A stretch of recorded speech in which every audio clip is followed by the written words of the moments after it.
What's up, everybody?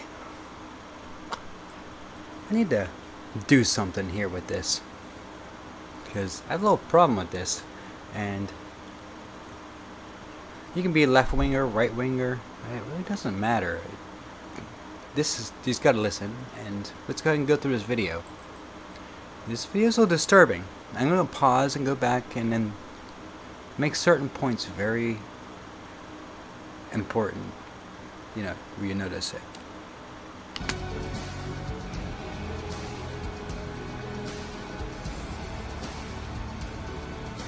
If you don't see nothing wrong with this, well then, we got a bigger problem than we realize. Hello, America. I'm Mark Levin. This is Life, Liberty, and Levin. We have a great guest, Lynn Wood. How are you, sir? Good, Mark. Thanks for having me on. Well, thanks for coming. You don't do a lot of interviews, do you? I do not. Well, it's a pleasure to have you. You're Nicholas Sandmann's lawyer. Yes. You brought a lawsuit against the Washington Post, which we'll get into in great detail. You're like the go-to guy when it comes to cases like this. And this is a unique case, but I mean, you take up the case of the underdog. Richard Jewell is a perfect example. Name some of the clients you've had in the past. Well, Richard was my first client that got me involved in the First Amendment area in 1996 with the Centennial Olympic Park bombing. Since Richard, I've had occasion to represent some very interesting and wonderful, delightful people. John and Patsy Ramsey and their son, Burke Ramsey. I've represented the family for over 20 years. I've represented Beth Holloway, Natalie Holloway's mom, for over 10 years. Represented former Congressman Gary Condon for a number of years. Represented Herman Cain. I'm missing. Freedom of the press. Okay, I had to skip a little bit. Let's get back to his death. And I miss him every day, and he changed my life and changed my career. Let's talk about this freedom of the press issue. Do you stand for freedom of the press, or do the people you sue stand for freedom of the press? Well, I would say unequivocally I am a believer in the First Amendment. Now, what was that again? I unequivocally... Sorry, I didn't hear that again. Freedom of the press. Well, I would say unequivocally I am a believer in the First Amendment. See, that's what... Dude, you can read these politicians so easily. If you can watch his face here, just go back again. Oh, they didn't see the shoulder drop from before. I like this really cool feature. Alright, let's do that again. Do you stand for freedom of the press, or do the people... Even when he asks, he's ready to go right after it. Like, then it's like, oh, gotta let him finish, because he's not actually interested in what he has to say, but... issue. Do you stand for freedom of the press, or do the people you sue stand for freedom of the press? Well, I would say You see that? I wish I can go back so easily. Wish I didn't go 5 seconds, but 1 second back if I hit the back button. So if anyone knows how to do that, oh, it should be 720. I think if I take the motion down, but it makes it sound weird. Unequivocally I am a believer in the First Oh, but that's twice as... Oh yeah, up. There we go. Okay. Press, or do the people you sue stand for freedom? This the lips. Well, I will say unequivocally I am a believer in the First Amendment. Kind of reminds me of Clinton's. Let's take that back to normal. But I believe the First Amendment has no strength. Would you say the First Amendment has no strength? Excuse me? Did you really? Didn't you just say that you believe in the First Amendment? But then you just say it has... It reminds me of these people who lie to you constantly. It's to your face. Get you so used to lies, and then lie to you on the truth. It's like, I believe in what you believe, but I don't believe it. So why the fuck did you say you believed it? Are we that gullible? I don't believe we are. It's like, what's happening? But I believe the First Amendment has no strength and real value if there is not I'm live accountability for streaming. wrongdoing. So when people on the other side say that Linwood's trying to chill speech, I'm trying to seek redress for false attack. Can you rewind that? If there is unequivocally, I love that part when he goes unequivocally. Yeah, sure. Do you stand for freedom of the press? Or do the people you sue stand for freedom of the press? well, I would say you unequivocally I am a believer in the First Amendment. But I believe the First Amendment has no strength What? and real value Yes. if there is not accountability for wrongdoing. So when people on the other side say that Linwood's trying to chill speech, I'm trying to seek redress for false attacks. False speech. False speech has no value. So, how do you determine false speech or fake news? You see what's happening here? False, fake, it's all the same word. Therefore, your words don't mean nothing. Our words are nothing. Because we're going to call it false, fake, whatever you want to call it.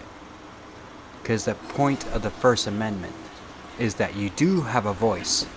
And you hear this guy? What's his name? I don't even know this guy's name.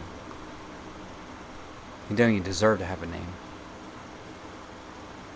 It has no power. The First Amendment has no power because you don't have a voice. That is insane, people. That is very fucked up.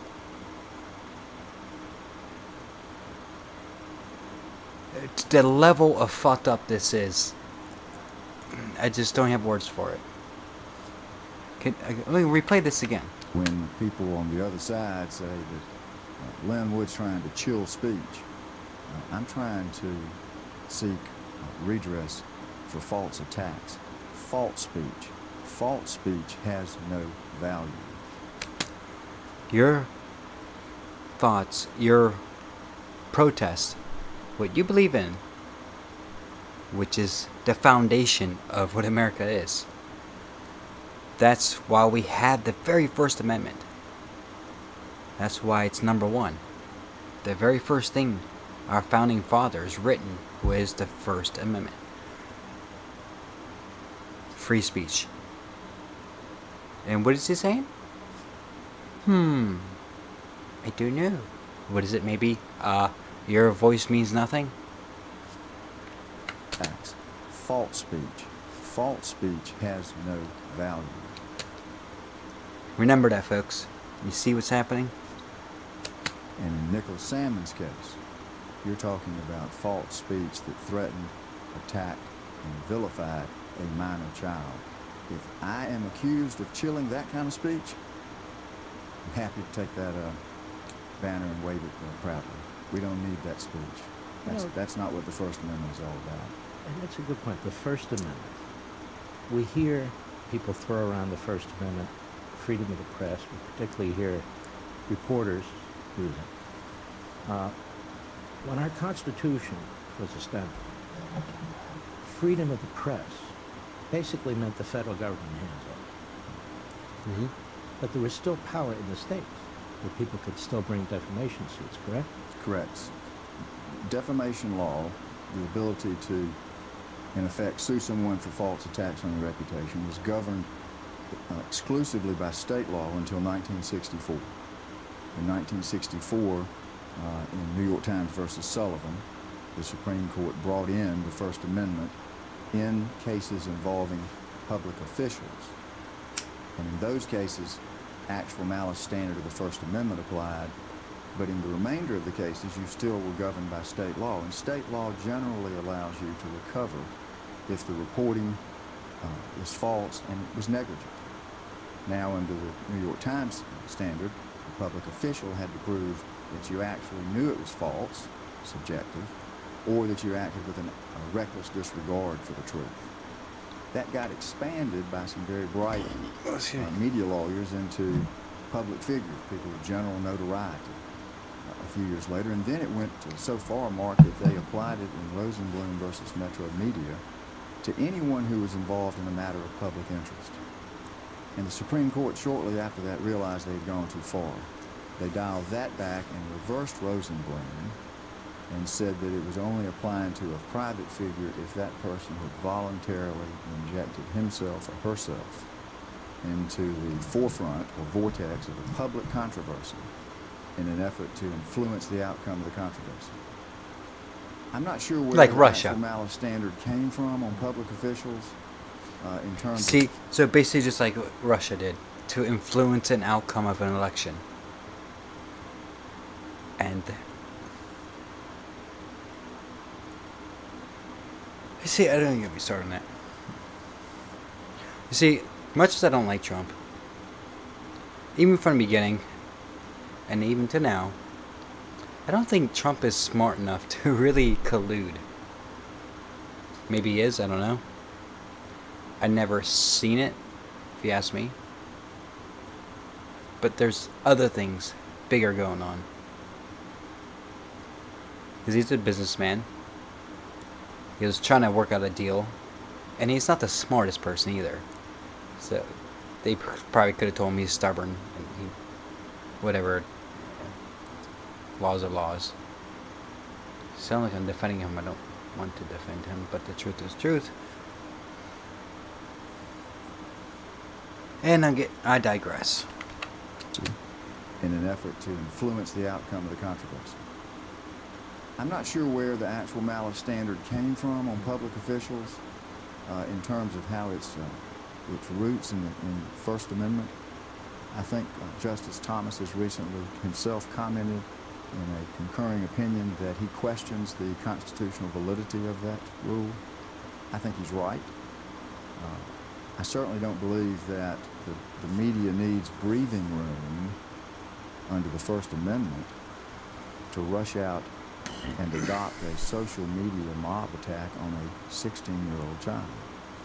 Okay, see, when I first saw this video, I thought they were attacking that child. Because from my perspective, that child had a problem with something. I'm not even sure if he did have a problem, but he was just sitting there and had a smile on his face, and he's enjoying what the Native American was doing. And there, I'm not sure what we can call a Native American person, but he was sitting there doing his job, and it seemed like they had a connection. Okay, so when I only watched about 2 minutes of video before I started streaming. But okay, so he's on that side.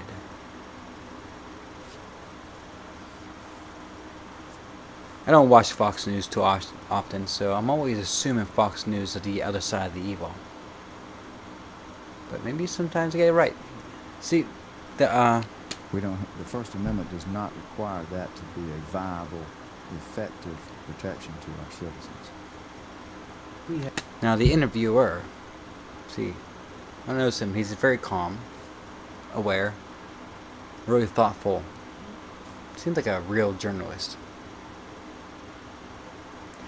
But is he influenced by this state-run media called Fox News?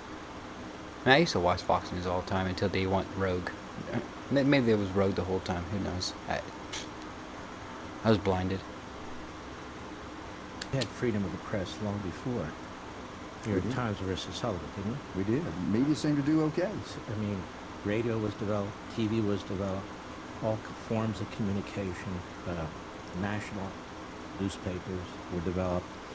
So the media, broadly speaking, really had a revolution in communications even prior to New York Times versus Sullivan. I would ask you this question. Are we better off where we basically have reporters who claim immunity from the law, where they can basically say anything, call people names, run with reports, then do little retractions later, maybe not, and claim that's freedom of the press? Is that really a healthy way for a nation to communicate people to people, group to group? Look around. Well, I see the question, and it's a very well worded question. If we can just repeat that again. Listen. People names, run the reports where they can basically say anything, call people names, run the reports, then do little retractions later, maybe, maybe not, and claim that's freedom of the press. Is that really a healthy way for a nation to communicate See that? people to people, group? You see what he's asking? He's like, is that really a healthy thing to do? Yeah, in a dictatorship, no, they would not want that. But in America, where we live, people speak their mind. The better question that needs to be asked here: does the mainstream media have too much power? Do they have too much influence on the people's mind? That's the question that needs to be asked. Not that we should not be asking questions because you have these different media groups all fighting it all out together. But it's always a self-balancing system. Because we can watch mainstream media, or we can watch Twitter. We can get stories from the source itself when they publish it and make up our own minds. So what they're trying to do here, and especially with Fox, because they're connected with the government really deeply. It's a shame because Fox is pretty cool, man. I love Family Guy. I just don't know what's going on with them. I think what it is probably like a business. Before I digress, I think it's a business thing. They just want to make their money, and it's all self-interest. So much for draining the swamp, right? It wasn't even Trump's original. It's. Alright, now I digress. Let's continue. Is that really a healthy way for a nation to communicate people to people, group to group? Look around you. Look at what's happened. Look at the deterioration in the media in the last several years, the last couple decades. I've watched it since the Richard Jewell case. It's not unhealthy. It is horribly unhealthy.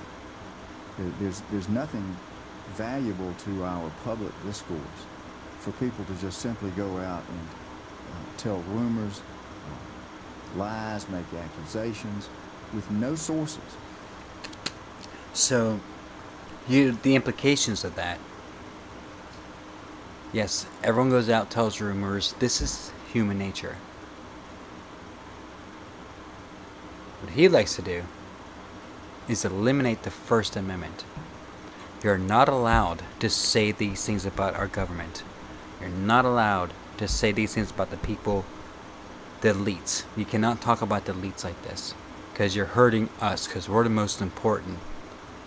But do you really care about what my neighbor says about me? No, you don't. Are you really going to go all out and spend all this money and defend me in court? No, you're not. It's only about you and protecting your self-interest.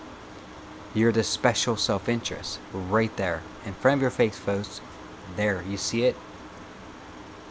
I did not like the First Amendment from his point of view.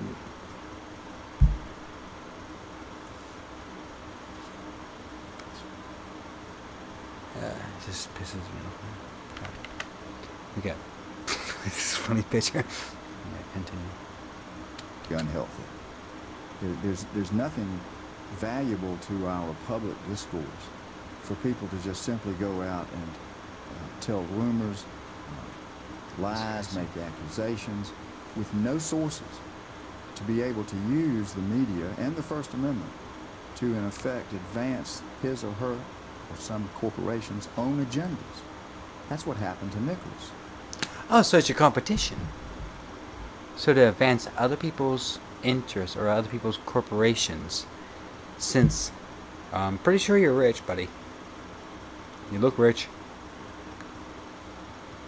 So it's your competition, and you're trying to squash the competition.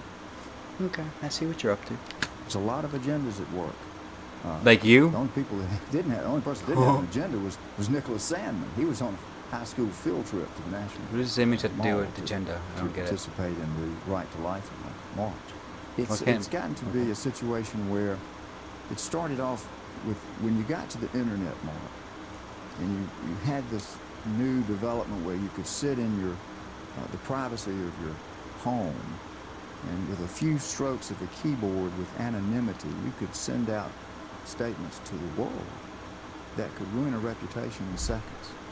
And if you track that into how it's evolved to social media, where you have all of these people on Twitter and Facebook, and they're anonymous, and they deteriorate the level of discussion where now it's just gotten worse and worse and worse. And Or getting better and better and better. Because we share ideas. We discover things, we share them. Open source. It's the yin and yang. You don't like it because it hurts your business, you know. You just want to make money. Why does this bother you, bro? That's what question I love to ask. So why does this bother you so much? Don't you have enough money? What's your thing? And now the news media tracks it. That's what I was Because gonna now you go look at most of your articles now, and you're going to see sources say, people close to. Nobody's identified. See, okay, I can kind of get him on this one. That's very true. Because I've been noticing that trend lately. Sources say. Okay, I think I'm starting to understand what he's talking about slightly before. But you can't be bashing on freedom of speech, bro. But yeah. But this is why we all have our own thoughts. We can think for ourselves. Sources say. Hell, I can say, you know, sources say that the world's going to end tomorrow. Who told you that? I'm not going to tell you my source. Oh, God. Yeah. No, I don't really think that, but just, it's a funny thing. But he is pointing out a problem, a fundamental problem. But there's always fundamental problems to other fundamental problems, yin and yang. But you cannot destroy the meaning of being America. And he's a politician, and this is not, that's crazy. Used to be the media was very careful in using any type of confidential source. They had to have it back in the Woodward and Bernstein days. The Washington Post required 2 sources to verify any information attributed to Deep Throat. Well, those days are gone. Now the media has simply become like the internet users and the social media users, because they put out a lot of information without any attribution to real sources who are identified, who can be accountable for lies. I can understand that. I want to That's ask true. you about your client, That's actually very Nicholas true. Salmon, in a moment. But first, I want to ask you still about this thing we call the media. You can't destroy the First Amendment because of that. They're owned by, I think, Time Warner. Maybe AT&T now. Maybe AT&T Yeah. now. Big corporations. NBC, MSNBC, Comcast. Big corporation. What kind of influence Whoa. does that have on you? Whoa. Comcast? Big corporation. Why is he breathing all heavy? What happened? Did you see that? Holy shit. Okay. I mean, it could be 2 things. It's either what he's asking or a thought he had. Could be the line of thinking he's thinking, and he was expecting about to say something, but he didn't, and then took the sigh. That's okay then. He was like all confident and good. What? Yeah, it looked like shake. Attribution to real sources who are identified, who can be accountable for lies. I want to ask you about There's the leg goes up. Maybe he's just starting to relax. Maybe because he's overworked. I don't know. your client, Nicholas Salmon.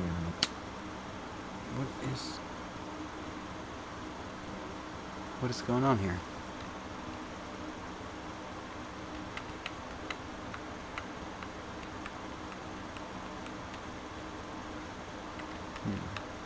Accountable for lies. I want to ask you about your client. So he's expecting this question. Because you know how this works in interviews. They tell you what questions are about to come up and what not about to come up. Well, they tell you what questions come up, not the other way around. So, let's see. Any attribution to real sources who are identified, who can be accountable for lies. I want to ask you about your client, Nicholas Salmon, in a moment. But first, I want to ask you still about this Head twitch. thing we call the media. CNN, ultimately, Uh-oh, I think CNN. Time Warner, Maybe AT&T now. maybe AT&T Yeah. now, Big corporations. Uh-oh. NBC, MSNBC, Comcast. Oh, jeez, he's even doing it before then. See the left shoulder here, twitch up. Now, ultimately, they're owned by, I think, Time Warner. Maybe AT&T now. Maybe AT. Maybe and TNT now. So nothing great. Is like he has a big beef with AT&T. He did him wrong. Probably a bad business deal. So TNT yeah. now. Big corporations. NBC, MSNBC, Comcast. Big corporation. Big. What kind of influence does that What have happened? on newsrooms? Well, take a look at what type of coverage we get out of NBC and It does MSNBC not and like CNN. AT&T. There's no objectivity.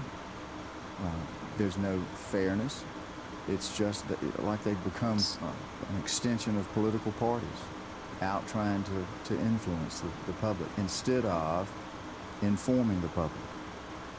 You know, it used to be the standard was get it first, but get it right.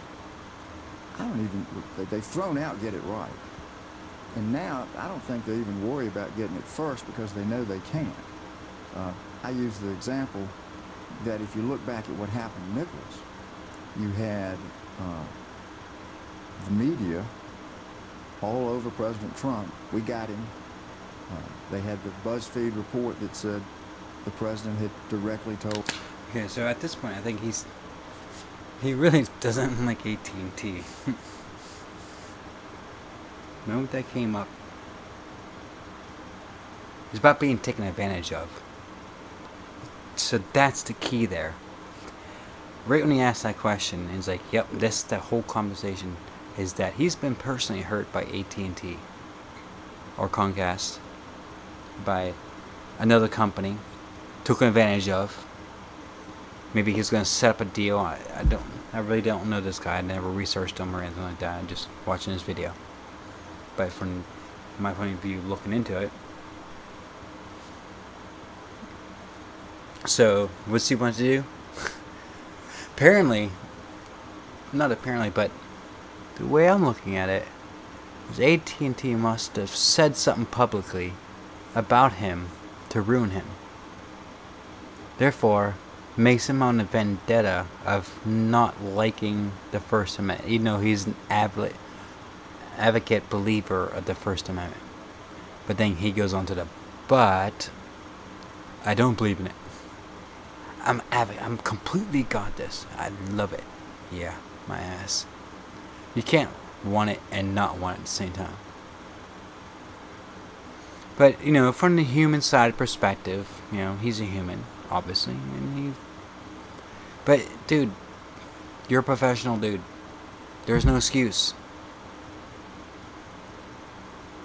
Maybe we hold you to a higher standard. You don't get to go in a public spotlight and be human. If that's a thing.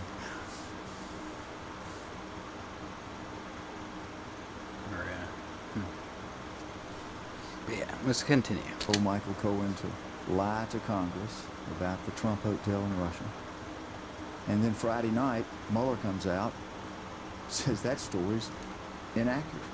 It's not true. The media went to bed Friday night with two black eyes, and they woke up Saturday morning on the 19th of January, and they came out swinging again. This time they were swinging at a young boy. Yeah, I know. I've seen that. Like, America Great never. Again I cap. still don't understand that. And they took him out and tried to punch him and beat him and attack him. like a schoolyard bully. I have to look And that the up. reason I make that point is because they did not bother to look into the allegations and the statements being made on social media. They just joined the social media mob. That's why I make the reference that the media has literally become an extension not only of political parties, but of the social media mob. And that's beyond the wild, wild west. There's no real legal accountability yet. We don't know how to control from a legal perspective the type of conduct and the type of speech that we're seeing on these social media websites. But it needs to be done. There's going to have to be accountability, Mark. And if we don't get accountability, the deterioration is going to continue. When we come back, I want to ask you about your client, Nicholas Sandmann. How's he doing? I want to ask you about your fight. Okay, so what is the accountability we're talking about here? Accountability to the press? And then what is the implications of that accountability? To reveal sources? Because you can never reveal your sources. But I see what he's getting at, because it's like trolls. The news media is becoming trolls.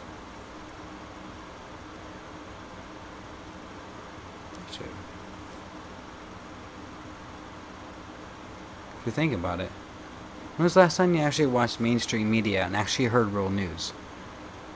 In today's news, there's fires in California, and this is the just reporting the facts. But now it's all about this person, that person, this is how I feel about this person, this is the terrible person. It's like, okay, you're just talking about what you feel. You're not reporting news. That's not the news no more. You're not news.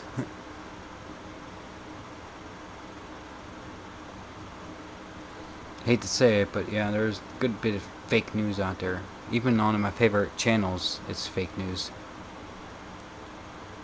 As a watcher, or everyday American, had to separate between fake news and actually what's going on. And it's nice to get opinions here and there. But dude, it's like when all your whole entire channel, literally channel, CNN, NBC, Fox, it's all about their perspective on politics. It's like, where are we? It's like, where's the news? Like, I don't even know what's going on in the world no more, because it's always about Trump. But yeah, there's my rant. With the Washington Post, who, if anyone's next, what your plans are, what your arguments are, and what is the reaction of some of the targets or potential targets of your litigation. Ladies and gentlemen, don't forget, almost every weeknight you can watch me on Levin TV. Levin. That's very interesting.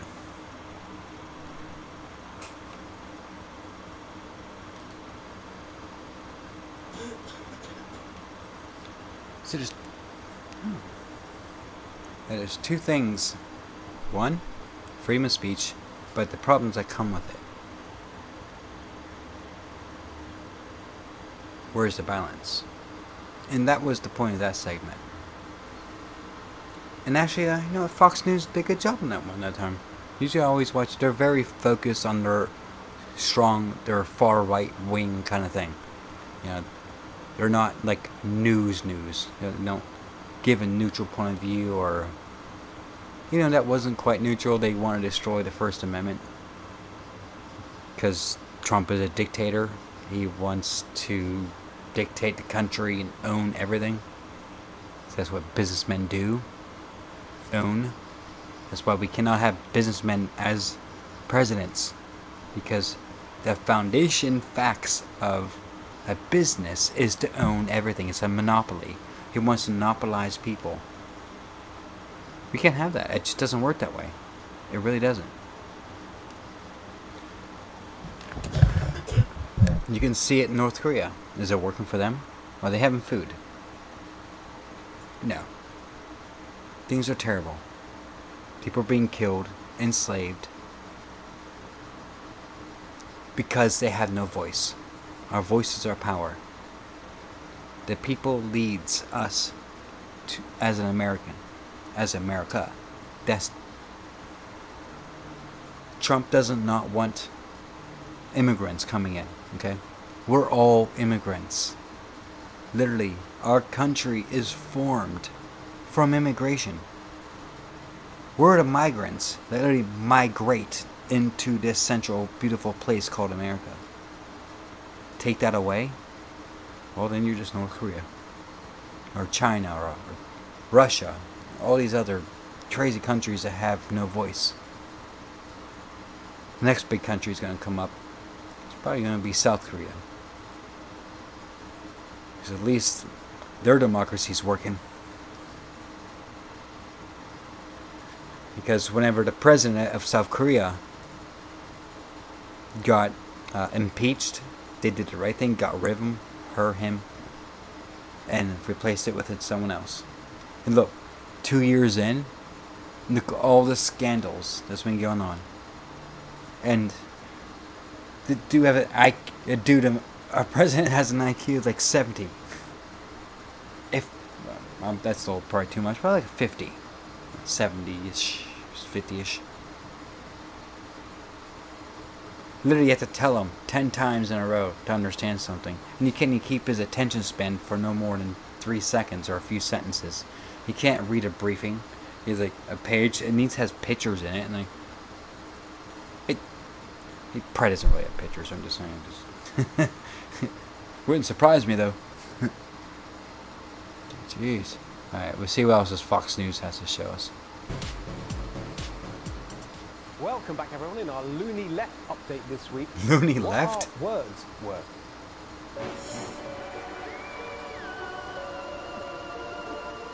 Oh, I see. That's Fox correct. News just... Okay, as the Democrats... So, I'm just going to make a prediction here. I haven't watched Fox News in a little while, so I'm just not watching it. So far the theme seems to be right now is while the left is busy trying to understand what's going on in our government, and a Democratic House has been the most diverse in history of America. People finally stand up. You have so many different ethnic groups. You have there's no such thing as American because we're all different. You got whites, blacks, all the different ethnics, all different ages, all different colors. If you look to the right, what do you see? All old white men. All have money. That's all they are. They're the control. They are the true deep state. And to the left is the people. The Democratic is the people. The Democratic of America. Because Democrat means democracy. We vote, which makes happens. Republic does not vote. Wait. I researched this. It's very complicated. And I know that a democratic system, if it's purely democratic, it's like voting. Okay, Republic gives you rights. You have rights to bear arms. You have these rights, and they cannot be taken away from you, like human rights and the right to be alive. With a democratic system, you don't have no rights. It's only the rights that have been voted upon you. So that's why America is great, because we have both. We have born-in rights, and we also have the right to vote. And that's why the left, with its diversity on all the ethnic, which really represents America, because America is not just old white men with money. America is the small people. It's all the people. And that's what rose up. And they're fighting. Now, watching these white old bald men now talking about how much they hate the left, rather than talking about the issues as we do on the left. They're just mad at the left because, yeah, that's true. We don't want to talk about it. Shut up. And I'm assuming it's going to be happening here. Were embroiled in an anti-Semitism. Let me restart that. Welcome back, everyone, in our Loony Left update this week. Loony Left. What are words worth?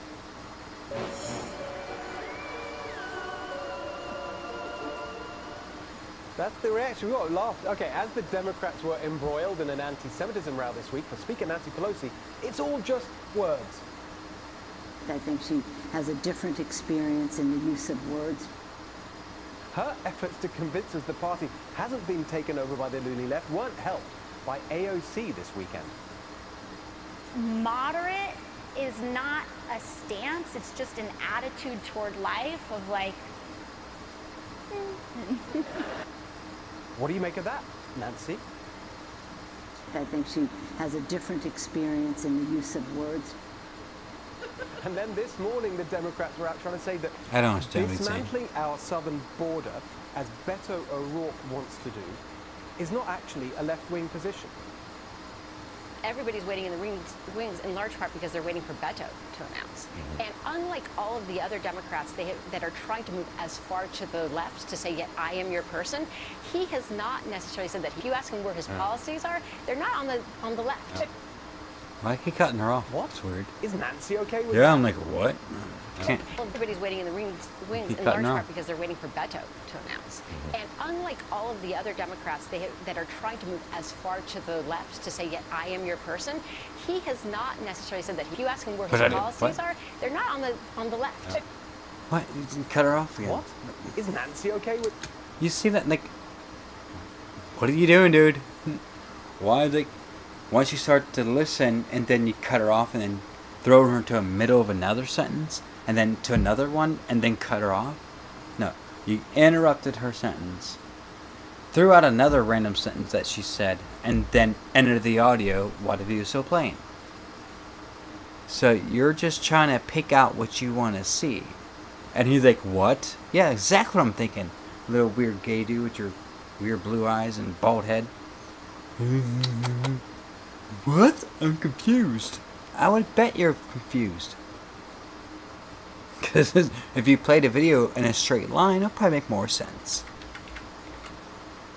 To say, yeah, I am your person, he has not necessarily said that. If you ask him where his policies are, they're not on the I am your person. He has not necessarily said that. If you ask him what? Yeah, I'll be like, what too? They're not on the left. No. And then shut off the audio. Is Nancy okay with that? I think she has a different experience in the use of words. I'm sorry, guys. I'm not really following this whole compilation that he's in here. But he's laughing about it. Apparently, he understands it. Can't get enough of that. A different experience of the use of words. All-time classic, I think, in the making it. And then they laugh. Okay, yeah. I really didn't get that one. Welcome back, everyone. This week, former Colorado Governor John Hickenlooper announced he was running for president. Now, I did love what our friend Greg Gutfeld thought about his chances on our show. Have a look. This is John Hickenlooper. Oh, he was definitely in the dark horse. He's a governor of Colorado? Colorado, there you are. So a lot of people like You know what I like about him? His name, Hickenlooper. Well, I will ask you know about what it is? It sounds it possible to have a President Hickenlooper? I don't know. It sounds like a gadget from a science fiction movie. Get the Hickenlooper! Okay, quick to the Hickenlooper! Okay, the Hickenlooper, right. But you know, the serious thing that I found this week about Hickenlooper was just this terrible thing. Like, he's actually quite interesting. You know, he's built... Okay, enough of this.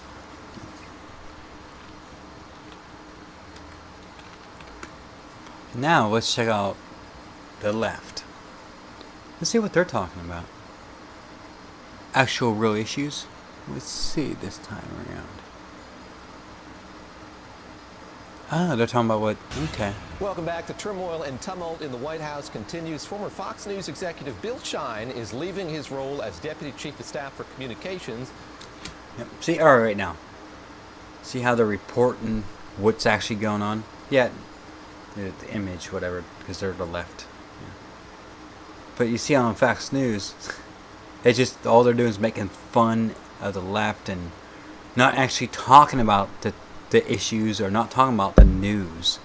Here's the news. This is actually what's happening. They're not talking about what's happening because they know, like, oh yeah, these are terrible things. We shouldn't be talking about this because we get paid by Trump or some sort of interest. Welcome back. The turmoil and tumult in the White House continues. Former Fox News executive Bill Shine is leaving his role as Deputy Chief of Staff for Communications Already? to work for President Trump's 2020 campaign as a senior advisor. The New York Times reporting, as time wore on, it became clearer that Mr. Shine had not developed a close relationship with Mr. Trump. The president frequently complained to other advisors that his news coverage had not improved. Well, the departure puts President Trump's relationship fault is with that? Fox News back in the spotlight. Following the publication of this article in The New Yorker, it focuses on a big question: is Fox News now White a House. propaganda Yep, there you go. machine for the Yep, president? nice. Rupert Murdoch, the 21st Century Fox executive chairman's Fox News embrace White of Trump House. may be a beneficial business strategy, but as Jane Mayer notes Oh, yeah, in that yeah. piece, as the president has been beset by scandals, congressional hearings, and even talk of impeachment, Fox has been both his shield and his sword. The White House and Fox interact so seamlessly that it can be hard to determine during a particular news cycle which one is following the other's lead. When Yep. Fox News hosts aren't defending the president, they're lavishing him praise, and he likes to return the favor. Laura's been great, Laura Ingraham. America is back. It is shameful and it is biased that these presidential accomplishments get so little coverage. Sean Hannity has been a terrific supporter of what I do. President Trump, in less than 2 years now, has given power back to you, and he has opened up freedom and liberty and unleashed American greatness once again. Sean Hannity, Jeanine Pirro, they've even gone on the campaign trail with President Trump. And the one thing that has made and defined your presidency more than anything else. Fake news. What happened to fake news? Promises made. But you're having sex with news. Kept. This man is the tip of the Oh, spear the fake judge. every day and fights. Oh, yeah. Then there's that revolving door going round and round of former Fox News employees who've landed jobs in the Trump administration, like Bill Shine, John Bolton, Mercedes Schlapp, Richard Grinnell, and Heather Nauert. Former Trump aides have also landed jobs with Fox. There's Hope Hicks, and there was, until recently, Sebastian Gorka, also Kimberly Guilfoyle, who left the network to chair a pro-Trump super PAC. Claire Atkinson joins us now. She's a senior media editor here at NBC News. Let's start first with this departure. Bill Shine brought in 8 months ago.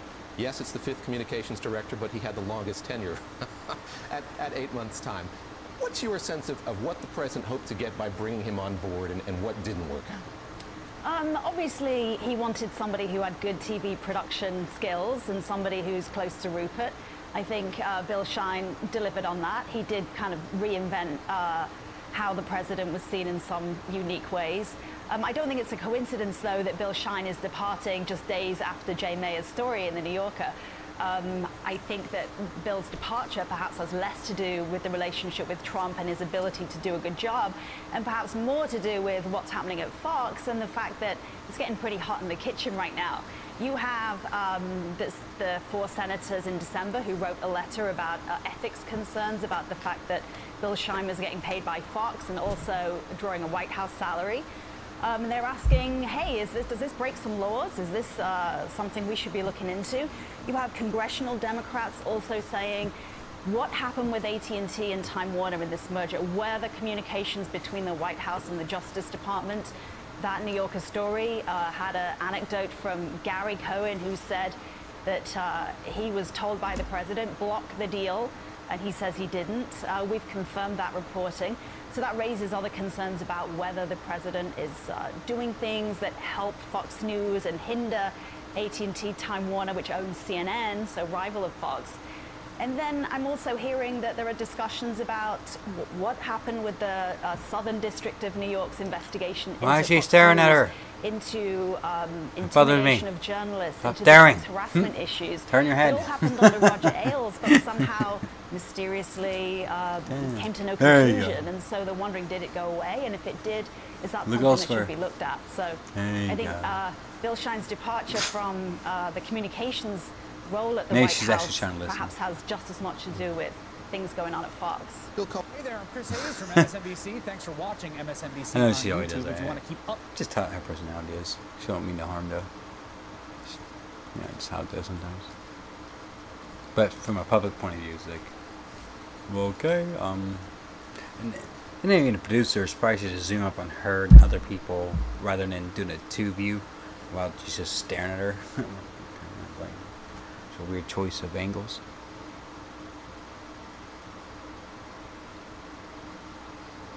Right. I don't even think my stream even got a single view. Gotta check it. How do I do that?